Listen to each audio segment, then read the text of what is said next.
यशवर्धन पढ़ता है petridophyte, it is pteridophyte, it is not a petridophyte. ठीक है, पी इज साइलेंट ओवर है।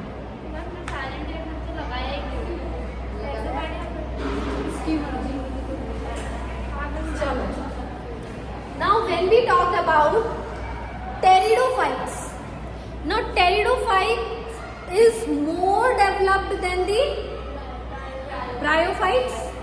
सबसे पहले हमने क्या पढ़ा था? algae, algae comes in the halophytes। ठीक है, उसके बाद हमने पढ़ा bryophytes which is more developed than the algae। now we are reading the pteridophytes which are more developed than the algae and bryophytes। ठीक है, आई नो तुम लोगों ने 9th क्लास ढंग से नहीं पढ़ी है ना, तो थोड़ा सा इसको अपन अच्छे से पढ़ेंगे इसको। ठीक है, डाइवर्सिटी वाला चैप्टर अपन ने नहीं पढ़ा था ना 9th में, कट गया था। चलो, जैसे ब्रायोफाइट्स में देयर आर 2 डिविजन्स, कौन कौन से? Liverworts and mosses. उसी तरीके से टेरिडोफाइट्स में there are 2 divisions, horsetail and fawns.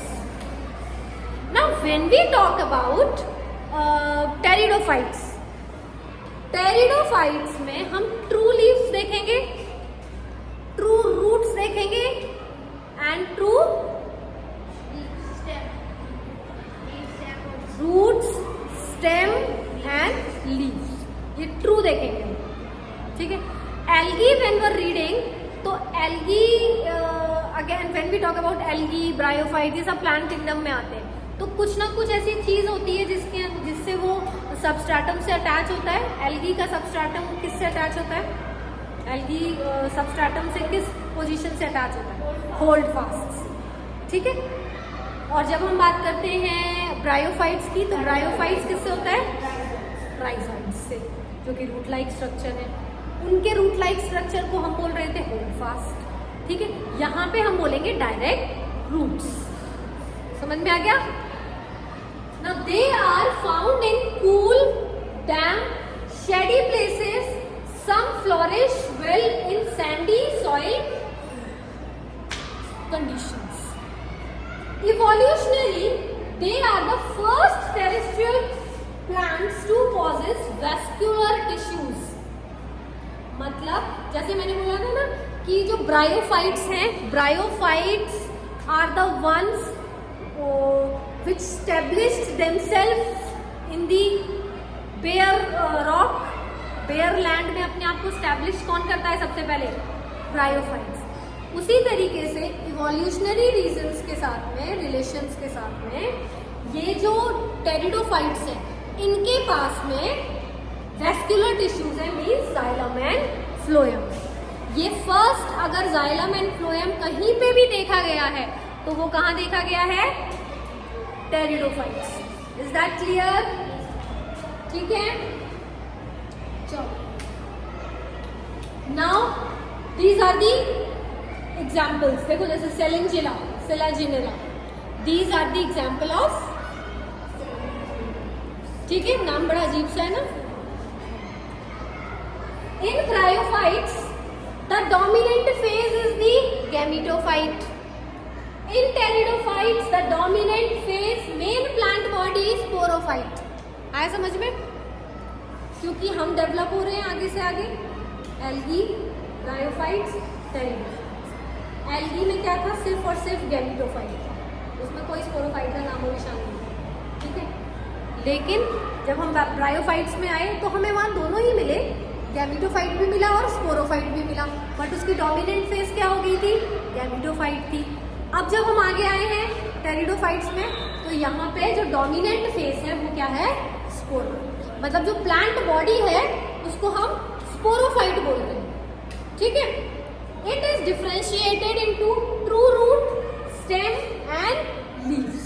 I have already told this. These organs are well differentiated vascular tissues, means इनके पास में क्या प्रेजेंट है? जाइलम भी है और फ्लोएम भी।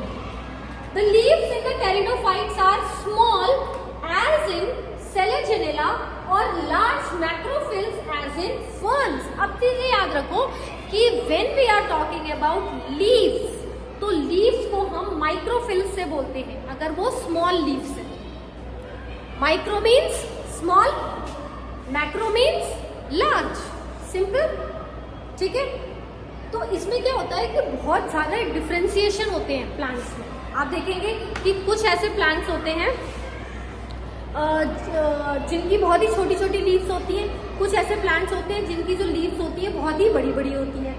किसी किसी की लीव्स कंपाउंड हो जाती है, किसी किसी की लीव्स सिंपल हो जाती हैं, ठीक है। तो वो किस तरीके से हो रहा है, देखो अगर लीव्स टेरिडोफाइट की स्मॉल लीव्स हैं, किसके अंदर स्मॉल लीव्स प्रेजेंट है, सिलेजिनेला, उनको हम बोलेंगे स्मॉल लीव्स को microphylls. So microphylls are present in the selaginella, ठीक है। एंड फर्न्स में लार्ज लीव्स प्रेजेंट है, you can see in the diagram also. देखो कितनी बड़ी बड़ी लीव्स हैं, यस और नो, यस। और यहाँ पे देख लो क्या हो रहा है, सिलेजिनेला में छोटी छोटी छोटी छोटी सी leaves, clear. Microphylls are used for the small leaves, macrophylls are used for the larger one, ठीक है। अब देखो they are used for medicinal purposes, they are used as a soil binders, very good, जाहिर सी बात है, बिल्कुल soil binders तो होना ही होना है अगर इनके पास में ट्रू रूट्स हैं। तो अगर ट्रू रूट्स हैं then true roots will establish itself in the soil और वो अपने आप को सॉइल को बाइंड करते हैं। They are grown as a ornamental plants, ornamentally use करते हैं नहीं करते इनको। ऑर्नामेंटल मतलब क्या होता है, चलो बताओ जल्दी से, सजाने के लिए, ठीक है। कई बार देखा होगा आपने घरों में इस टाइप के इंडोर प्लांट्स रखे हुए रहते हैं, ठीक है, रखते हैं ना, तो इनको ऑर्नामेंट्स की नहीं, वो उसमें आता है जिम्नोस्पर्म, वो जिम्नोस्पर्म ना, हम पढ़ेंगे उसको। The sporophytes bear sporangia. अब देखो याद रखो वहां पे क्या था, ब्रायोफाइट्स में हमने क्या पढ़ा था, जो वहां का जो स्पोरोफाइट था वो क्या बियर कर रहा था,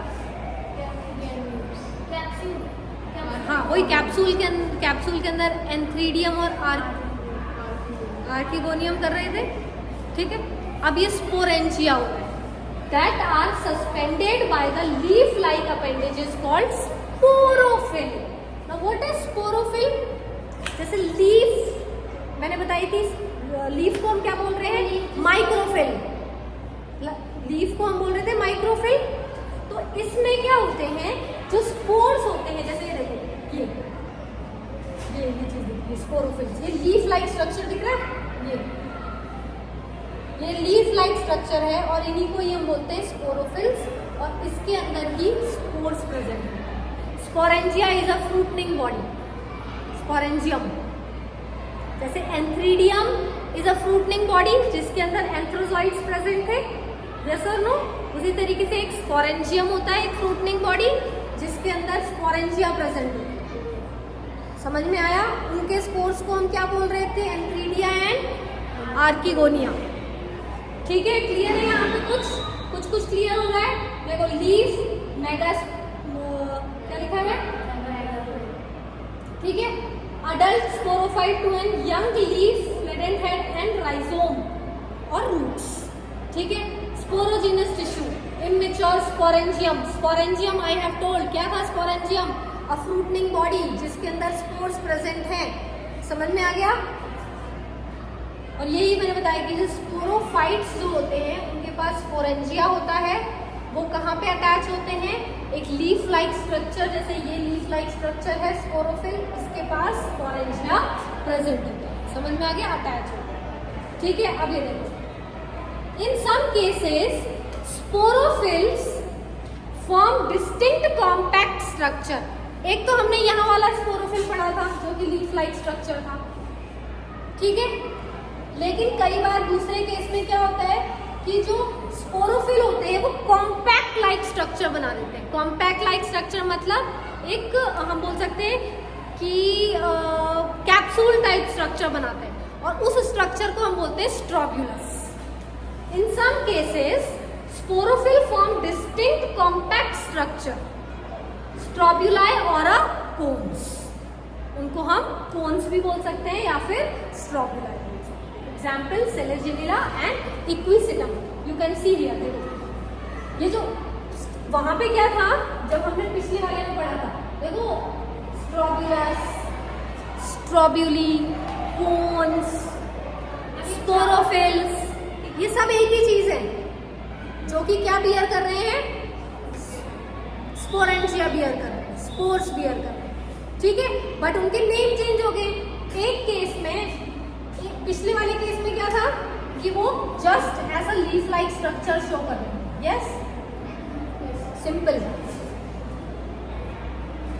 अब यहाँ पे उसी स्पोरोफिल को एक कॉम्पैक्ट, देखो ये जो लीव्स दिख रही है ना, ये जो लीव्स हैं, इनकी जो लीव्स हैं ये अटैच हो गई है कॉम्पैक्ट। जैसे मान लो ये लीव्स है, अब इन्हीं लीव्स को हम ऐसे कर देते हैं तो कॉम्पैक्ट स्ट्रक्चर बन गया। इसी कॉम्पैक्ट स्ट्रक्चर को ये ऐसा लगता है जैसे कि ये कोन लाइक स्ट्रक्चर है। It looks like as if it is cone like structure. या तो हम इसे कोन बोल सकते हैं या फिर हम इसे स्ट्रोब्यूलाई बोल सकते हैं। समझ में आ गया? यस और नो? क्लियर है? एग्जाम्पल किस में होता है? ये सेलेजिनेला में होता है और इक्विसिटम में। ठीक है, क्लियर? यस और no? Now sporangia produce spores by meiosis in spore mother cell. जाहिर सी बात है, बिल्कुल जाहिर सी बात है कि जहां पे भी स्पोर्स प्रोड्यूस होंगे, spores are nothing but gametes, क्योंकि वो जो स्पोर्स हैं वो ही गैमीट्स का काम करते हैं। तो जहां पे भी वर्ड आ जाता है गैमीट प्रोडक्शन का, तो which process we will use, mitosis और मियोसिस? बताया था ना कि जहां पे भी गैमीट प्रोडक्शन का नाम आ रहा है, we need to understand, we have to use the meiosis and meiosis, only the meiosis. इसीलिए मैं वो चैप्टर आपको स्टार्टिंग में ही पढ़ा, हमेशा ऐसा होता है कि वो वाली चीज पहले पढ़ाई जाती है ताकि आपको मियोसिस और माइटोसिस का कंसेप्ट क्लियर हो। क्लियर? यस और no? The spores germinate to give inconspicuous, very nice word. What is this word called? क्या मतलब है इसका? What is the meaning of this word inconspicuous? जल्दी बताओ फटाफट से। इनकॉन्स्पीशियस मतलब होता है कि वो जो स्पोर्स होते हैं वो विजिबल नहीं होते हैं। The spores germinate to give inconspicuous, small, multicellular, free-living, mostly photosynthetic thalloid gametophyte called the prothallus। मतलब कि जो भी चीज, मतलब स्पोर्स जब जर्मिनेट होता है उससे एक प्रोथैलस निकलता है, लेकिन वो जो प्रोथैलस है वो बिल्कुल इनकॉन्स्पीशियस होता है, मतलब हम उसे देख ही नहीं पाते हैं। समझ में आ गया? It is unable to identify, we are not able to identify कि वो वहां पे वो चीज है या नहीं। समझ में आ गया? ठीक है, जर्मिनेट हुए स्पोर्स, स्पोरेंजिया से स्पोर्स प्रोड्यूस हुए बाय द प्रोसेस मियोसिस। अब ये जो स्पोर्स हैं, इन स्पोर्स से क्या निकलेगा हमारे पास में? प्रोथैलस। प्रोथैलस प्रोड्यूस होगा, बट ये जो प्रोथैलस है वो मल्टी सेल्यूलर भी है, फ्री लिविंग भी है, फोटोसिंथेटिक भी है, but it is inconspicuous in nature. We are unable to identify, हमें वो दिखेगा। समझ में आ गया? यस और नो? ठीक है, क्लियर है इतना? प्रोथैलस आया समझ में? प्रोथैलस कहाँ से फॉर्म होता है? याद करो, बताओ मुझे, प्रोथैलस कहाँ से फॉर्म हो रहा है? From where the prothallus is form? Tell me. Spores से। किसके स्पोर्स से हो रहा है? टेरिडोफाइट्स के स्पोर्स से। ठीक है, ठीक है। अब देखो, prothallus require cool, damp, shady place to grow. जाहिर सी बात है वो प्रोथैलस है, it is multi cellular in nature. ठीक है, तो वो ग्रो तो होना ही है, जाहिर सी बात है। उसे ग्रो होने के लिए these are the requirement, it required. Also it needs water for fertilization, so the spread of pteridophyte is limited and restricted to narrow geographical region। जाहिर सी बात है इसको भी requirement होती है for the water, for the fertilization। The gametes, the gametophyte. अब जो प्रोथैलस होता है ना वो गैमीटोफाइट है. What is that? Prothallus is the gametophyte. Bear male और female sex organ called antheridia and archegonia. आपको ये याद रखना है कि when we talk about Antheridia and Archegonia are present in the bryophytes also and they are present in the pteridophytes also. ठीक है, यहाँ भी प्रेजेंट है और वहाँ भी प्रेजेंट है. बट यहाँ पे जो एंथ्रीडिया और आर्कीगोनिया है वो कहाँ से बन रहे हैं? हमारे पास में प्रोथैलस. समझ में आया? यस और नो? प्रोथैलस हमारे पास कहाँ से आया? स्पोर्स जो जर्मिनेट हुआ उससे हमें प्रोथैलस मिला. Prothallus is the gametophytic body. Yes और नो? मैंने आपको बताया कि गैमीटोफाइट एंड स्पोरोफाइट इसमें भी होता है, बट इसकी जो प्लांट बॉडी है वो कौन सी है? स्पोरोफाइट है, गैमीटोफाइट है? स्पोरोफाइट है. डोमिनेंट फेज इसका क्या है? डोमिनेंट जो बॉडी है, डोमिनेंट पार्ट है वो क्या हो गया? स्पोरोफाइट हो गया. यस और नो? क्लियर है यहाँ तक? ठीक है. अब water is needed for the transfer of antherozoid male gamete from the antheridia to the mouth of the archegonia. Same चीज हो रही है ब्रायोफाइट्स में भी. कुछ चीजें सेम चल रही है. ठीक है. Now here we can say कि दिस इज स्पर्म और we can say this antherozoid. This is egg. ठीक है. This is fern plant starting to grow. Fern plant है जो कि स्टार्ट हो रहा है, ग्रोइंग हो रही है यहाँ पे. कैसे? मैंने आपको स्टार्टिंग में बताया था किस तरीके से फर्न प्लांट ग्रो होगा. जर्मिनेशन होगा पहले, उसके बाद यहाँ पे स्पोर. ये स्पोरोफिल्स है. स्पोरोफिल्स क्या होते हैं? जहाँ पे क्या होते हैं? Spores. Yes. Leaf like structure होता है जिसके अंदर स्पोर्स प्रेजेंट होते हैं. ठीक है. अब ये जो स्पोर है ये ग्रो होने लगे. ठीक है. स्पोर्स क्या हुए? Spore starting to grow. उसके बाद दे स्टार्ट जर्मिनेटिंग. जर्मिनेट होने के बाद में उन्होंने क्या बनाया? अपना गैमीटोफाइट बना लिया जिसको हम प्रोथैलस बोल रहे हैं. फिर ये भी अपने आप में ग्रो हुआ और इसने क्या प्रोड्यूस कर दिया? अपने स्पोर्स. ठीक है. Antherozoid fuse with the egg in the archegonium to form a zygote. सबको पता है एंथ्रीडियम और फ्यूज होने के बाद जाइगोट बनता है. The zygote develop into a multicellular well differentiated sporophyte. That means अब मुझे ये बताओ कि जाइगोट अगर मल्टीसेल्युलर वेल डिफरेंशिएटेड स्पोरोफाइट बना रहा है तो उसमें कौन सा प्रोसेस हो रहा है? मियोसिस या माइटोसिस? जल्दी बताओ. माइटोसिस. क्योंकि सेम टाइप के अगर सेल बनेंगे तभी तो माइटोसिस होता है. मियोसिस में तो रिडक्शनल डिवीजन हो जाता है, गैमीट्स बनते हैं. तो यहाँ पे वापस से क्या होगा? Mitosis division. यस. वही तो बनेगा ना, एम्ब्रियो बनाएगा, फिर उसकी प्लांट डेवलप हो जाएगा. तो पूरी जो प्लांट की जो डेवलपमेंट होती है उसी को ही हम बोलते हैं स्पोरोफाइट फेज. अब जो पूरा प्लांट दिख गया हमको वो क्या हो गया? स्पोरोफाइट. गैमीटोफाइट पता चल गया. Gametophyte is the prothallus.